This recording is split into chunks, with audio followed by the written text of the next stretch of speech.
So good morning everybody. आज हम chapter 2 के जो इलेक्ट्रिक पोटेंशियल एंड कैपेसिटेंस है उसके क्वेश्चन आंसर सेशन डिस्कस करेंगे एनसीईआरटी के। So the first question is when an external force does work in taking a body from one point to another against gravity और spring force work gets stored as. तो ये potential energy की form में store होता है, तो first answer correct हो जाएगा यहाँ पे। Second is in the above question, after the removal of external force, the body gains kinetic energy, potential energy। तो ये अगर आप स्प्रिंग के एग्जांपल से देख सकते हैं, अगर किसी स्प्रिंग को मास से कनेक्ट किया और उसको हमने कंप्रेस किया, तो जैसे ही आपने एक्सटर्नल फोर्स रिमूव किया तो वो जो वर्क डन है वो काइनेटिक एनर्जी प्रोवाइड करेगा। So first one will be correct over here. Next is in the above question the body loses an equal amount of. तो एनर्जी कंजर्वेशन से याद आएगा कि जितना काइनेटिक एनर्जी बॉडी ने गेन किया उतना पोटेंशियल एनर्जी उसने लॉस किया। So second will be the correct option.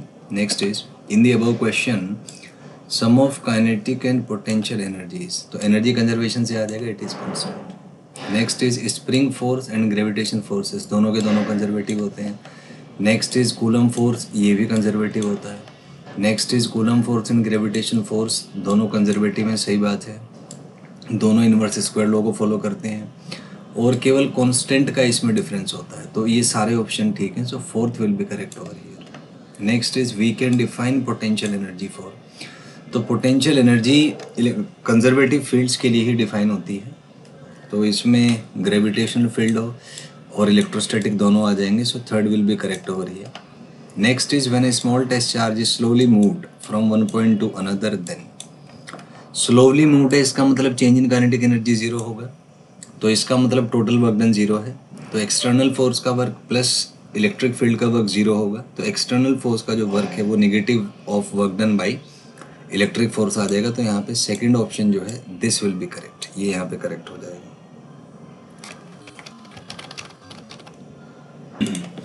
Next is in the above question work done by external force is given by. So work done को हम integration of force dot D are से लिखते हैं। सो ये first one वाला जो है यही ऑप्शन करेक्ट हो जाएगा, because work done is integration of F dot D R. So first is correct. Next है work done by electric field, तो इसका अपोजिट होगा, तो ये सेकंड आ जाएगा क्योंकि it's negative of the work done by external force. So 2 आ जाएगा इसमें। Next is in the above question work done against repulsive electrostatic force get stored as. तो ये पोटेंशियल एनर्जी की फॉर्म में स्टोर होता है, second will be the correct option. Next is at every point in electric field a particle with charge q possesses a certain. तो ये potential energy आ जाएगा क्योंकि फील्ड है तो पोटेंशियल होगा और पोटेंशियल है तो सर्टेनली कुछ ना कुछ पोटेंशियल एनर्जी वहाँ पे आ जाएगी।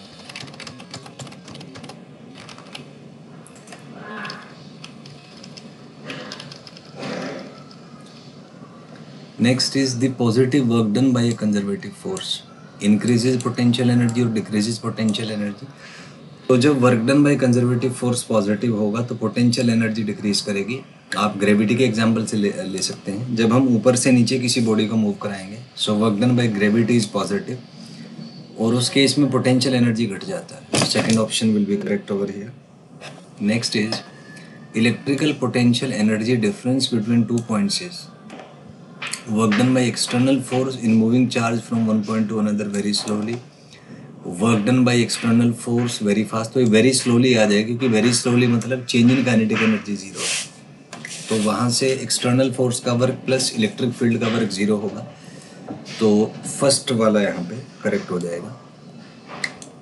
Next is work done by electric field in moving a charge from one point to another depends only on initial and final position. तो एक कंजर्वेटिव फोर्स है तो फर्स्ट आ जाएगा यहाँ पे, पाथ पे डिपेंड नहीं करेगा, first will be correct. Next is the concept of potential energy is meaningful if work done by the force is. तो पोटेंशियल एनर्जी केवल कंजर्वेटिव फोर्सेस के लिए डिफाइन होती है, सो उनका जो वर्क है वो पाथ इंडिपेंडेंट होना चाहिए। So second will be correct over here. Next is the path independence of work done by electric field can be proved using Coulomb's law, cannot be proved। तो it can be proved using Coulomb's law। आप force F dot D are को integrate कर दीजिए तो ये position vector R पे dependent आएगा खाली, तो यहाँ से इसको प्रूव किया जा सकता है। Next is actual value of potential energy in a given state is physically, it's not physically significant, केवल जो difference of potential energy है वो significant होता है, क्योंकि difference of potential energy kinetic energy दे सकता है, work done से relate किया जा सकता है, so it's the difference of potential energy which is actually significant. So second option will be correct over here. Next is regarding potential energy, actual value has no physical significance, only difference of potential energy has physical significance. तो दोनों सही हैं यहाँ पे, तो third option will B, तो इसमें third one will be correct answer here. Next is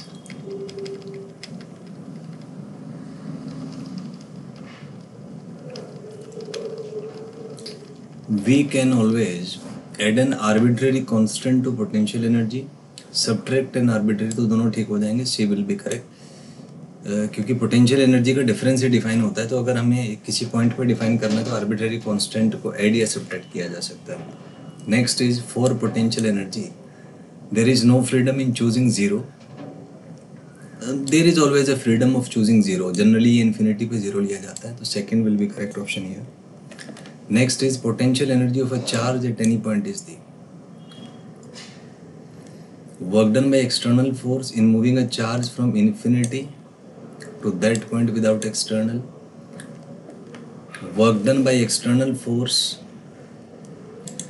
तो इसमें फर्स्ट ही आ जाएगा, क्योंकि work done by external force from infinity to that point without acceleration ही किसी पॉइंट पर पोटेंशियल एनर्जी होता है. बट इसमें अजम्पशन है, हमने मान लिया कि इन्फिनिटी पे पोटेंशियल एनर्जी जीरो है, तो वहाँ से आप ड्राइव कर सकते हैं. Next is work done by external force in moving a charge from that point to infinity. So इसमें first one will be correct हो जाएगा.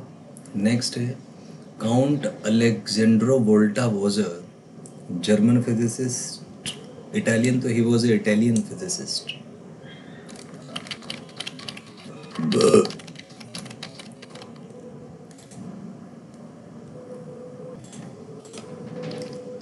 Next is count Alessandro Volta was a professor eight,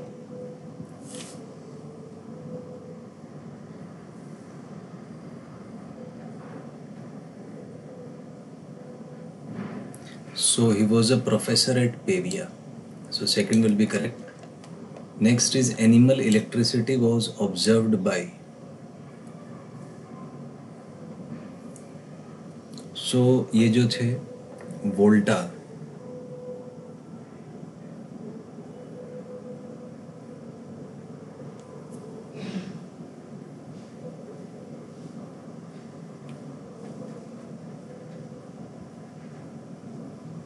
ये Luigi गैल्वानी, इन्होंने propose किया था, इन्होंने first observe किया था, सो सेकेंड ऑप्शन इसमें आ जाएगा.